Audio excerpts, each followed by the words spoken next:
গণতান্ত্রিক অধিকার, ভোটের অধিকার, আমাদের বেঁচে থাকার অধিকারকে ফিরিয়ে আনার জন্য ফ্যাসিস্ট আওয়ামী লীগ সরকারের বিরুদ্ধে যারা অধিকার দিয়ে আন্দোলন কৃষক আন্দোলনের সঙ্গে আমরা আবার আলোচনার শুরু করি। আমরা সবাই এ বিষয়ে প্রায় একমত যে এই ফ্যাসিবাদী সরকার তারা ক্ষমতায় টিকে থাকার জন্য সব রকম অপকৌশল গ্রহণ করছে এবং এখানে 1971 সালের স্বাধীনতা যুদ্ধের যে চেতনা, সেই চেতনাকে মনোনীত করে তারা নিজেদের ক্ষমতাকে কন্ট্রোল করার লক্ষ্যে তারা দেশের সমস্ত প্রতিষ্ঠানগুলি তারা ধ্বংস করছে এবং একই সঙ্গে তারা রাষ্ট্রযন্ত্রকে ব্যবহার করছে এবং গোটা রাষ্ট্রকে একটা একদলীয় রাষ্ট্র ব্যবস্থায় তারা নিয়ে এবং একটা এটা করতে তারা সম্পূর্ণ একটা রাষ্ট্রীয় সন্ত্রাস সৃষ্টি করে। আজকে এই অবস্থার প্রেক্ষিতে তারা নির্বাচন করেছে, সেই নির্বাচনটা মানুষ বর্জন করেছে, মানুষ নির্বাচনে ভোট দিতে চায়নি। অর্থাৎ দেশের মানুষ তারা চায় যে এই দেশে একটা অবাধ নিরপেক্ষ সুষ্ঠু নির্বাচন হোক, সেটা একটা নির্দলীয় সরকারের অধীনে। সেই নির্বাচনের মাধ্যমে যে দেশের মানুষ তারা তাদের মতামত, সেই মতামতকে দিতে চায়। এই জন্যই আমরা রাজনৈতিক দলগুলো আমরা একসাথে হয়ে 65টি রাজনৈতিক দল আমরা একসাথে হয়ে দেশের মানুষের এই আশাগুলো পূরণ করার জন্য আমরা দীর্ঘকাল ধরে সংগ্রাম করছি। আমরা জানি যে এই সরকার সমস্ত রাষ্ট্র ক্ষমতাকে দখল করে বেআইনিভাবে রাষ্ট্রযন্ত্রকে ব্যবহার করে আজকে সে জোর করে বসে আছে। ইতিহাস বলেই যে এইভাবে জোর করে ক্ষমতা দখল করে বেশি দিন টিকে থাকা যায় না। কিছুদিন হয়তো টিকে থাকা যায়, মানুষের কষ্ট হয়, এবং তারা করছে এটা প্রায়ভাবে নির্যাতন, নিপীড়ন, হত্যা, খুন, দখল করে তারা এই ভয়ে সাহসের একটা আবহাওয়া সৃষ্টি করেছে। সেটা নিয়ে তারা তাদের দুর্নীতি, তাদের অনিয়ম, তাদের স্বজনপ্রীতি এমন একটা জায়গায় গিয়ে পৌঁছেছে যে এখন সবই সচেতন মানুষ যারা আছেন তারা সবাই বলছেন এটা একটা মাফিয়া রাষ্ট্রে গড়ে এবং এই ক্ষমতাকে টিকিয়ে রাখার জন্য তারা নতুন নতুন নির্বাচনের কৌশল বের করে। দামি ইলেকশন করে, কখনো বেশি রাতের ভোট করে, আগের রাতে ভোট করে দেয়, কখনো 154 জনকে ঘোষণা করে দিয়ে ক্ষমতায় যায়। এই অবস্থা সেই জন্যই আমরা আবারও যে আলোচনা বসেছি যে আমাদের বিশ্লেষণ করা, সেই সঙ্গে আবার ভবিষ্যৎ কর্মপদ্ধতিকে নির্ধারণ করার জন্য আমরা আজকে আলোচনা বসেছিলাম। গণফোরাম এবং বাংলাদেশ আমাদের সঙ্গে উপস্থিত ছিলেন আমাদের গণফোরামের আপনাদেরকে নাম দেওয়া হয়েছে। আমাদের দাদা সুব্রত আছেন গণফোরাম থেকে, এখানে চাকারি আছেন, উনি নেতৃত্ব দিচ্ছেন। তার সঙ্গে আমরা এই দেশের এই অবস্থা, বর্তমান অবস্থা, আমাদের যারা একসাথে যেভাবে আন্দোলন করছি তার ভবিষ্যৎ কর্মপদ্ধতি এই বিষয়ে আমি এখন অনুরোধ করবো যে আমাদের গণফোরামের সাধারণ সম্পাদক অ্যাডভোকেট সুব্রত চৌধুরী।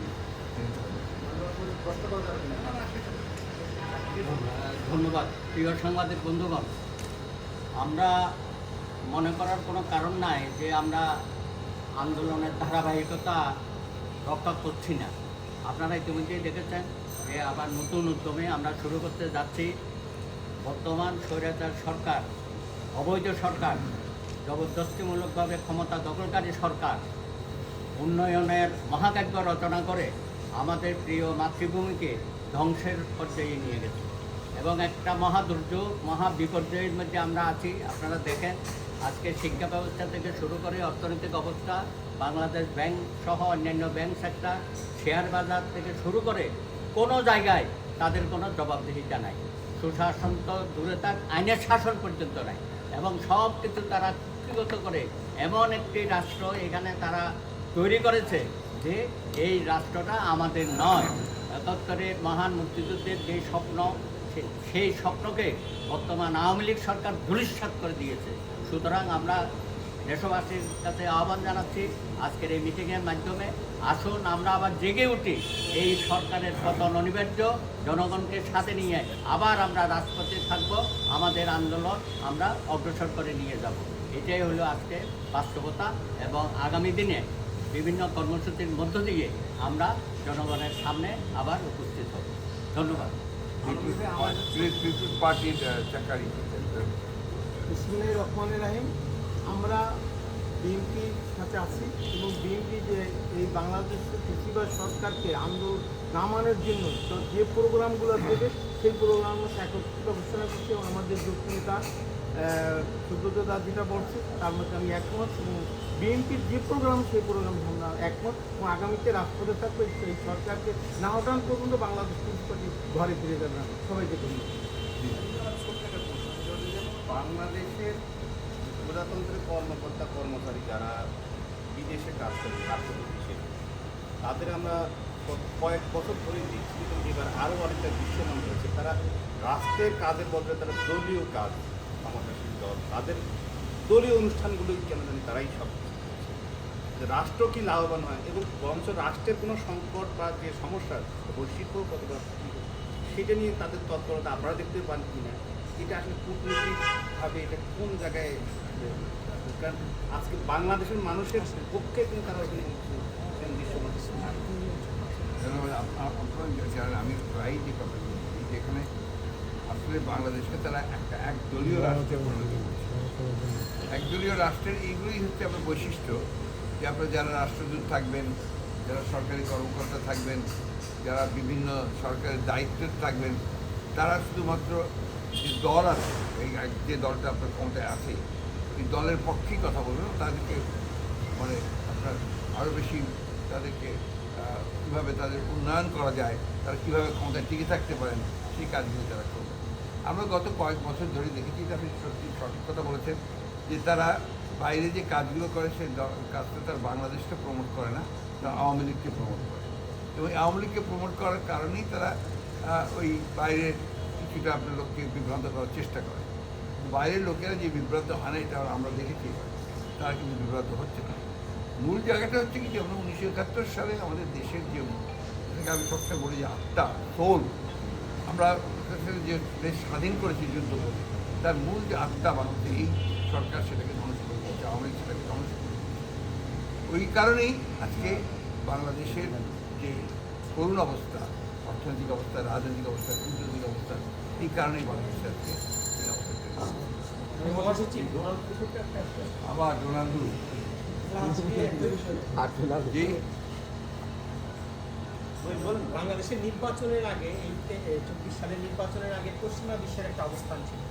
তারা অবাধ সুষ্ঠু নিরপেক্ষ নির্বাচনের জন্য তারা তাদের কথা বলে গেছেন এবং বিভিন্ন ভূমিকা রাখার চেষ্টা করেছে। তো মার্কিন সহকারী পররাষ্ট্রমন্ত্রীর এই সফরে এবং ওনার বক্তব্য থেকে আপনারা কি মনে করেন যে পশ্চিমা বিশ্বরা আমেরিকা তাদের সেই অবস্থান থেকে একটা সরে গেছে? আমি জানি না আপনারা কি অবস্থান তাদের ভেবেছিলেন। আমরা যেটা দেখেছি আপনার সেটা হচ্ছে যে তারা একটা অবাধ সুষ্ঠু নিরপেক্ষ নির্বাচনের পক্ষে কথা বলছে, এটা তারা এখন অব্যাহত রেখেছে। তাদের যে হিউম্যান রাইটস রিপোর্ট যেটা বেরিয়েছে, এই রিপোর্টে তো বাংলাদেশে আপনারা যা বলেন না, তার অনেক বেশি তারা এখানে রিপোর্ট বেরিয়েছে, এবং এখানে প্রমাণিত হয় যে তারা এতটুকু খুশি না এই বাংলাদেশের বর্তমান অবস্থার প্রতি, তারা এতটুকু খুশি না। তারা তো জানেন যে কোনো দেশের তাদের কূটনৈতিক সম্পর্কটাকে অব্যাহত রাখতে হয় সবাইকে, এবং সেই জন্য তারা সেটাকে অব্যাহত রাখে। গভর্নমেন্টের কাছ থেকে এমনকি সামরিক শাসকদের সঙ্গেও তাদের কিছু সম্পর্ক রাখতে হয়। আজকে বাংলাদেশের যে অবস্থাটা, সেই অবস্থার প্রেক্ষিতে তারা তাদের দেশের প্রয়োজনে যেটা উপকারী মনে করছেন সেটা করছেন, কিন্তু তারা কিন্তু বাংলাদেশের জনগণের বিরুদ্ধে গিয়ে করছেন। সেকেন্ড একটা প্রশ্ন, নিশ্চয়ই জানেন বাংলাদেশ জন্মের পর থেকে বাংলাদেশে কিন্তু যেটা হয়নি সেটা এই সরকারের সময় হয়েছিল, সেটা হচ্ছে সেন্ট্রাল ব্যাংক রিজার্ভ লুট হয়েছিল।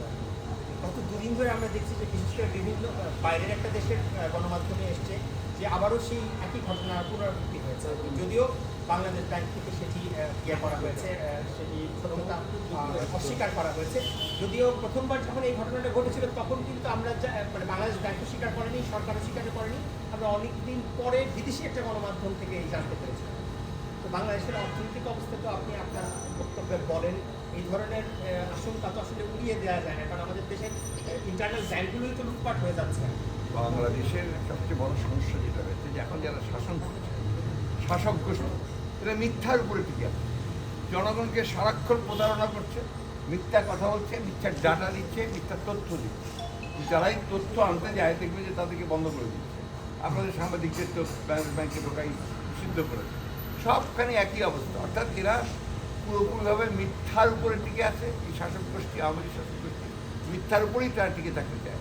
মিথ্যার উপরে কখনো টিকে থাকা যায় না, সামান্য দিন যায়, বেশি দিন যায় না। ধন্যবাদ। Thank you.